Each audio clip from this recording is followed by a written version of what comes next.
दर 3 वर्षांनी अधिक मास येतो आणि हा जो अधिक मास आहे भगवान श्री हरिविष्णुदेव आणि माता लक्ष्मीला हा महिना समर्पित आहे. आणि अधिक मासाबद्दलची सुंदर अशी कथा याच्यावरती आम्ही एक व्हिडिओ बनवला आहे. तो चॅनल मध्ये आम्ही टाकलेला आहे आणि तो चॅनलच्या लिंक मध्ये आपण जाऊन पाहू शकता. परंतु मित्रांनो, या अधिक महिन्यामध्ये आपल्या लाडक्या लेकीला, आपल्या लाडक्या जावयाला आपण जेवण कराय का बरं बोलवतो? त्यांचं पूजन का करतो? त्यांना दान का देतो? वाण का देतो? सासऱ्यानं जावयाला दान दिलं तर काय पुण्य प्राप्त होतं? या सगळ्या गोष्टी आजच्या व्हिडिओ मधून आपण जाणून घेणार आहोत. अगदी थोडक्यात आपल्या लाडक्या मुलीसाठी हा व्हिडिओ शेवटपर्यंत नक्की पहा. चॅनलवरती प्रथम असाल तर नक्की सबस्क्राईब करा आणि आम्हाला शेवटी कमेंट फक्त ओम नमो भगवते वासुदेवाय नमः अशी कमेंट जरूर करा. तर बांधवांनो, या अधिक मासामध्ये कोणत्याही दिवशी आपल्याला जेव्हा वेळ मिळेल तेव्हा आपण आपल्या लाडक्या लेकीला आणि जावयाला जेवणासाठी आमंत्रण द्यायचं बघा. अगदी विश्वासानं, प्रेमानं आणि त्यांच्यासाठी सुंदर असा घरी स्वयंपाक तयार करायचा. आपण घराच्या समोर रांगोळी काढून स्वागत करायचं आपल्या लेकीचं, जावयाचं. ज्या ठिकाणी जेवण करायला बसवायचे त्या ठिकाणी पाट मांडायचे, पाटालाही रांगोळी काढावी आणि ज्या ठिकाणी ताट ठेवायचे जेवणाची दोघांची तिथेही रांगोळी काढायची. सुंदर असं प्रेमानं आपल्या लेकीला, आपल्या जावयाला आपण खाऊ घालायचं जेवण बघाय. आता याच्यानंतर दान काय करावं, वाण काय द्यावा हे तर आपण पाहणारच आहोत. परंतु मित्रांनो, ह्या सगळ्या गोष्टी का बरं करतो आपण? तर मित्रांनो, लक्षात घ्या, हा जो महिना आहे तो भगवान श्री हरिविष्णुदेव आणि माता लक्ष्मीला समर्पित. आपली लेक आणि आपला जावई ही लक्ष्मीनारायणचा जोड आपण मानतो बघा. तुम्ही ऐकलं असेल, तुम्ही पाहिलं असेल की एखाद्या मुलाचा विवाह झाला आणि त्याच्याबरोबर त्याची पत्नी असेल तर आपण काय म्हणतो? काय सुंदर लक्ष्मीनारायणचा जोडा दिसतोय असं म्हणतो का नाही? म्हणून मित्रांनो, आपल्या लेकीला आणि आपल्या जावयाला आपण लक्ष्मी नारायणाचा जोडा म्हणून त्या ठिकाणी आपण पुजतोय, या अधिक महिन्यात बोलवतोय. आणि त्याचमुळं सगळे जे पदार्थ आहेत तुपात तळलेले देतो बघा आपण. म्हणजे जावयाला ज्यावेळेला आपण वाण देतो ना त्यावेळेला 33च्या पटीत हे पदार्थ पाहिजेत. म्हणजे अनारसे 33 किंवा अनारसे आपल्याकडे नसतील तर बताशे असले तरी सुद्धा चालतात. परंतु ताट हे चांदीचा असावा अशातला भाग नाही. चांदीचं ताट किंवा नसेल आपल्याकडं तर आपण तांब्याचे तामान असतं ना त्यात ठेवलं तरी चालतात आणि त्याच्यावरती दिवा ठेवायचा. चांदीचा दिवा किंवा तांब्याचा दिवा, जसं आपल्या ऐपतीप्रमाणे.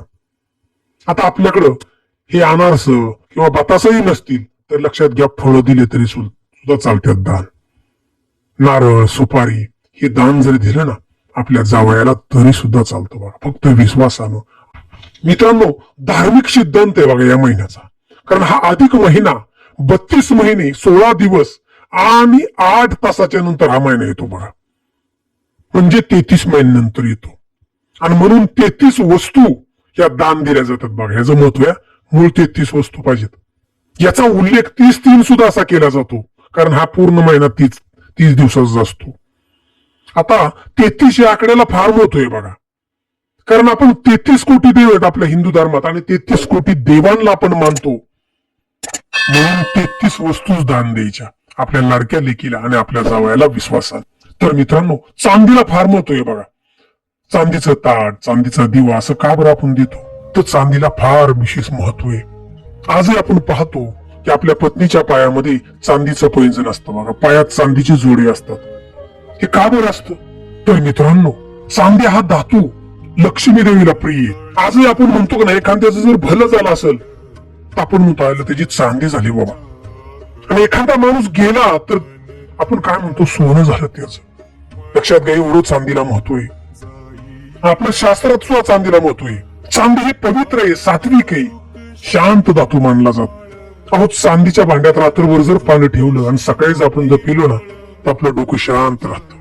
आणि मित्रांनो, सगळ्यात महत्वाचं, चांदीची जी उत्पत्ती भगवान शिवशंकराच्या डोळ्यातून झाली. चांदीची उत्पत्ती आणि चांदीचा जो संबंध आहे शुक्र ग्रहाशी लावला जातो.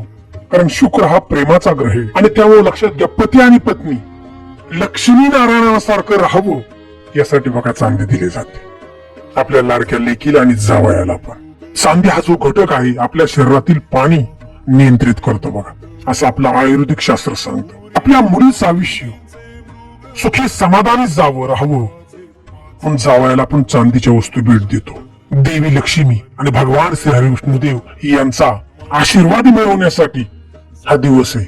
म्हणजेच दीपदानाचं महत्व आहे बघा या ठिकाणी. प्रेमाची ज्योत लागावी त्यांच्या जीवनामध्ये, घरात संतती आणि संपत्ती वाढावी असा आशीर्वाद आपण त्यांना द्यायचा आणि त्यांच्याकडून घ्यायचा सुद्धा.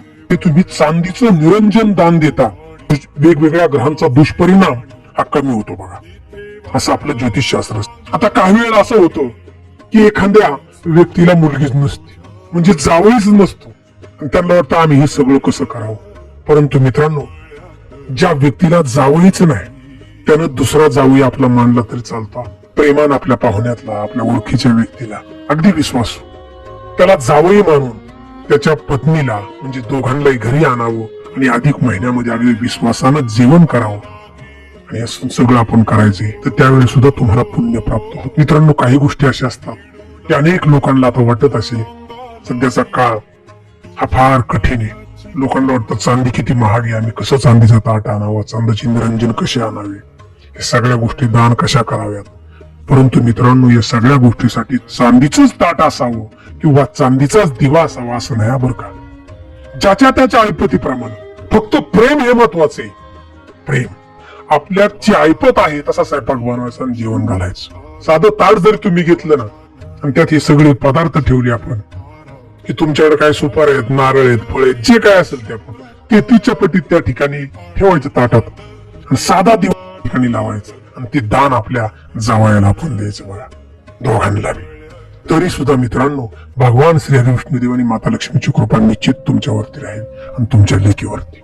त्यामुळे येणारा जो महिना आहे आता आपला अधिक मास,